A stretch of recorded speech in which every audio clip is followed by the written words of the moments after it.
Alright guys, and here's an exponential function word problem that we had in class.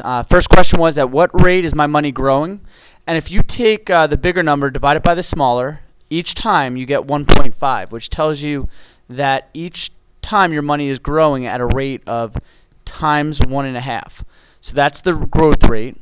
Then you're going to go ahead and notice that at year 0 you had $2,000. So that must have been the money you initially invested.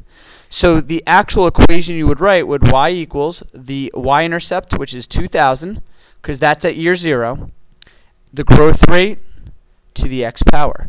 Now there's a couple of things I could ask you. Once you have the equation, you could figure out for any year.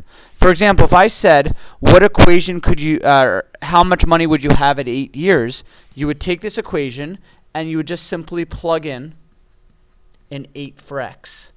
So if you just do this on your calculator, 1.5 to the 8th power times 2,000, that would get you the amount of money you would have after 8 years. But sometimes I'm going to actually tell you how much money, and you have to solve for the years. And the easiest way to do that is to take your equation. So this particular problem, I want to know when the value of your money is going to be $172,995. So what I'm going to do is I'm going to go ahead and put my equation in,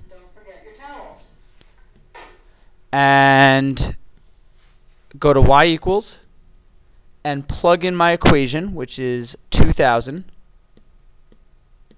times, I'm going to put this in parentheses, 1.5.